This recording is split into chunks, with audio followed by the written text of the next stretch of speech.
Hi guys, ಎಲ್ರಿಗೂ ನಮಸ್ಕಾರ. ಎಲ್ಲರೂ ಹೇಗಿದ್ದೀರಾ? ನಾನು ತುಂಬ ಚೆನ್ನಾಗಿದ್ದೀನಿ, ನೀವು ಚೆನ್ನಾಗಿದ್ದೀರಾ ಅಂತ ಅಂದ್ಕೊಂಡಿದ್ದೀನಿ. ಇವತ್ತೇನಪ್ಪ ವಿಷಯ ಅಂತ ಹೇಳಿದ್ರೆ ಡೇ 3 ಆಫ್ ಮಹದೇಶ್ವರ ಬೆಟ್ಟ.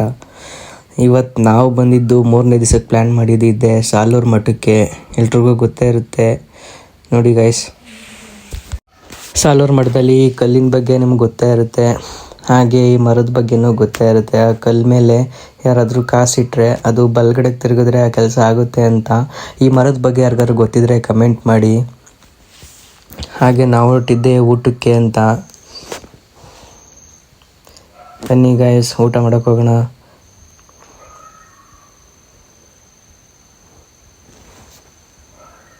ಹಾಗೆ ಹೋಗಿ ಸಾಲೂರು ಮಠದಲ್ಲಿ ಮಾದಪ್ಪನ ಪ್ರಸಾದ ತಿಂದ್ಕೊಂಡು, ಪ್ರಸಾದ ತಿನ್ನೋ ಜಾಗದಲ್ಲಿ ಈ ಥರ ಇತ್ತು, ದೇವ್ರ ವಿಗ್ರಹಗಳ ಥರ ಎಲ್ಲ ಕಿತ್ತಿದ್ರು. ಇದೆಲ್ಲ ನೋಡಿಕೊಂಡು ಹೊರಟಿದ್ದೆ ಗಾಡಿ ಪೂಜೆ ಮಾಡ್ಸೋಕ್ಕೆ. ಗಾಡಿ ಪೂಜೆ ಮಾಡಿಸೋದು ವೀಡಿಯೋನೇ ಮಾಡಿಲ್ಲ ಫ್ರೆಂಡ್ಸ್, ಹಂಗಾಗಿ ಫೋಟೋ ಹಾಕಿದ್ದೀನಿ.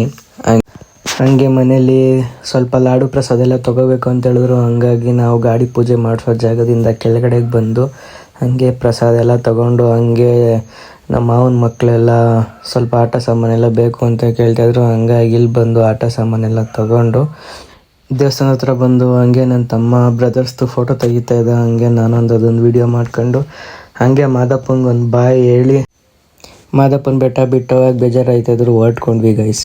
ಹಂಗೆ ಮೇಲ್ಗಡೆ ಬೆಟ್ಟ ಹತ್ಕೊ ಬರುವಾಗ ಹಂಗೆ ಶನಿಮಹಾತ್ಮನ ದೇವಸ್ಥಾನಕ್ಕೆ ಒಂದು ವಿಸಿಟ್ ಹಾಕಿ ನಾವು ಬಂದಿದ್ದೆ ತಾಳ್ಬೆಟ್ಟಕ್ಕೆ. ಹಾಗೆ ತಾಳ್ಬೆಟ್ಟ ಹತ್ರ ಒಂದು ವೀಡಿಯೋ ಮಾಡಿಕೊಂಡು ತಾಳ್ಬೆಟ್ಟಕ್ಕೂ ಒಂದು ಬಾಯ್ ಹೇಳಿ ಹೊರಡ್ತಾ ಇದ್ದೀವಿ ಗೈಸ್.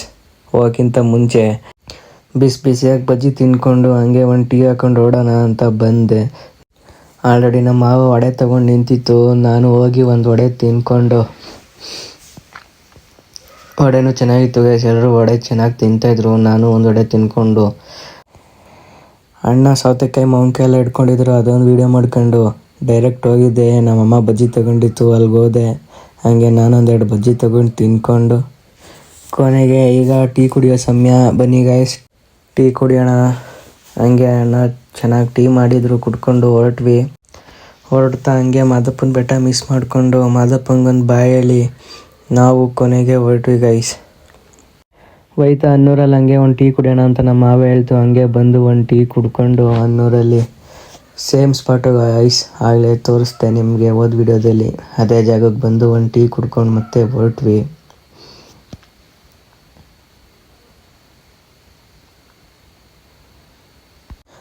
ನೆಕ್ಸ್ಟ್ ಸ್ಟಾಪ್ ಬಂದು ಕೊಳ್ಳೇಗಾಲದಲ್ಲಿ ಹೋಗಿ ನಮ್ಮನೆ ಸ್ವಲ್ಪ ಕಡಲೆಪುರಿ ಎಲ್ಲ ತಗೋತಾರೆ. ಕೊನೆಗೂ ನಾವು ಬಂದಿದ್ದೆ ಕೊಳ್ಳೇಗಾಲಕ್ಕೆ ಬಂದು ನಮ್ಮನೇಲಿ ಇಲ್ಲಿ ಸ್ವಲ್ಪ ಐಟಮ್ಸ್ ಎಲ್ಲ ತಗೋತಾರೆ ಗೈಸ್. ಕಡಲೆಪುರಿ, ಖಾರ, ಸ್ವೀಟ್ಸು ಒಂದೇನೇನೋ ತಗೋತಾರೆ. ಎಲ್ಲ ತಗೊಂಡಾದ್ಮೇಲೆ ನಾವು ಹೊರಟಿದ್ದೆ ರೆಗ್ಯುಲರ್ ನಾವು ಹೋಗೋ ಹೋಟೆಲ್ಲು. ಬನ್ನಿ ಗೈಸ್, ಹೋಟ್ಲಿಗೆ ಹೋಗೋಣ. ಇದೇ ಶೆಟ್ಟಿ ಹೋಟೆಲ್ ಅಂತ ಕೊಳ್ಳೇಗಾಲದಲ್ಲಿರೋದು. ನಾವು ಯಾವಾಗಲೂ ರೆಗ್ಯುಲರಾಗಿ ಬರೋದೇ ಇಲ್ಲಿಗೆ, ನಮ್ಮ ಫ್ಯಾಮಿಲಿ ಎಲ್ಲ ಬರೋದೇ ಇಲ್ಲಿಗೆ. ನಾವು ಯಾವಾಗ ಹೋದ್ರೂ ಮಹದೇಶ್ವರ ಬೆಟ್ಟಕ್ಕೆ ಬರುವಾಗ ಮಂಡಿಕೆ ರಿಟರ್ನು ಬಂದು ಇಲ್ಲಿ ಒಂದು ಮಸಾಲೆ ದೋಸೆ ತಿಂದ್ಕೊಂಡೇ ಹೊರಟೋದು. Same routine guys. ಬಂದು ಎಲ್ಲರೂ ನಮ್ಮ ಮನೇಲಿ ಎಲ್ಲರೂ ಮಸಾಲೆ ದೋಸೆನೇ ಹೇಳಿದರು. ಮಸಾಲೆ ದೋಸೆಗಾಗಿ ಕಾಯ್ತಾಯಿದ್ದು, ಇನ್ನೂ ಬಂದಿಲ್ಲ, ಅದಕ್ಕೆ ವೆಯ್ಟ್ ಮಾಡ್ತಾಯಿದ್ದೀವಿ. ಅಲ್ಲಿ ನಮ್ಮ ತಾತ ನಮ್ಮ ಅಜ್ಜಿ ಅವರೆಲ್ಲ ಕೂತವ್ರೆ. ಕೊನೆಗೂ ಬಂದಿದ್ದೆ ಮಸಾಲೆ ದೋಸೆ ಗೈಸ್. ಹಾಗೆ ಎಲ್ಲ ಒಂದೊಂದು ಮಸಾಲೆ ದೋಸೆ ತಿಂದ್ಕೊಂಡು ನಾವು ಕಡಲೆಪುರಿ ಎಲ್ಲ ತೊಗೊಂಡಿದ್ವಲ್ಲ ಅಂಗಡಿಗೆ ಬಂದು ಮತ್ತೆ ಅವನ ಹತ್ರ ಅದೆಲ್ಲ ಈಸ್ಕೊಂಡು ನಾವು ಮಾವ ಕೊಡ್ತವ್ರೆ. ಮೂಟೆ ತುಂಬ ಬರೀ ಪೂರಿ ಖಾರನೇ ಇರೋದು ಫ್ರೆಂಡ್ಸ್. ನಮ್ಮ ಮನೇಲಿ ಆ ಥರ ಬಂದರೆ ಈ ಥರ ತೊಗೊಂಡೋಗ್ತಾರೆ. ಕೊನೆಗೂ ಮಸಾಲೆ ದೋಸೆ ಎಲ್ಲ ತಿಂದ್ಕೊಂಡು ಪೂರಿ ಕಡಲೆಪುರಿ ಎಲ್ಲ ತಗೊಂಡು ನಾವು ಹೊರಟಿದ್ದೆ ಕೊಳ್ಳೇಗಾಲ ಬಿಟ್ಟು ಮುಂದೆ ಹೋಗ್ತಾಯಿದ್ವಿ. ನೋಡಿ ಗೈಸ್, ಎಂಥ ನೇಚರು, ಎಂಥ ನೇಚರ್ ಅಂದರೆ ನೀವೇ ನೋಡಿ ಗೊತ್ತಾಗ್ತೈತೆ ನಿಮಗೆ. ನನಗಂತೂ ತುಂಬ ಅಂದರೆ ತುಂಬ ಇಷ್ಟ ಈ ಥರ ಎಲ್ಲ ನೋಡೋಕ್ಕೆ. ಬಂದಿದ್ದೆ ಮಳವಳ್ಳಿಗೆ ಬಂದ ತಕ್ಷಣ ನಮ್ಮ ಮಾವ ಆಟೋಗೆ ಗ್ಯಾಸ್ ಹಾಕ್ಸ್ಬೇಕು ಅಂತಂದರು. ನೋಡಿ ಅವ್ರು ಅಲ್ಲಿ ಗ್ಯಾಸ್ ಹಾಕ್ಸ್ಕೊತವ್ರೆ, ನಾವು ಈ ಕಡೆ ಸೈಡಲ್ಲಿ ಕಾಯ್ತಾಯಿದ್ದೀವಿ. ಕೊನೆಗೆ ಗ್ಯಾಸ್ ಹಾಕಿಸ್ಕೊಂಡು ನಾವು ಹೊರಟ್ವಿ ಗೈಸ್. ಕೊನೆಗೆ ಇದಾಗಿತ್ತು ಡೇ 3 ವೀಡಿಯೋ. ಇಷ್ಟೆಲ್ಲಕ್ಕೆ ಇಷ್ಟಪಡ್ತಾ ಈ ವಿಡಿಯೋನ ಎಂಡ್ ಮಾಡ್ತಿದ್ದೀನಿ ಗೈಸ್. ಇಷ್ಟ ಆಗಿದ್ರೆ ಲೈಕ್ ಮಾಡಿ, ಶೇರ್ ಮಾಡಿ, ಫಾಲೋ ಮಾಡಿ ಆ್ಯಂಡ್ ಸಬ್ಸ್ಕ್ರೈಬ್ ಮಾಡಿ ಅಂತ ಕೇಳ್ಕೊತಾ ಈ ವಿಡಿಯೋನ ಎಂಡ್ ಮಾಡ್ತಾಯಿದ್ದೀನಿ ಗೈಸ್. Thank you.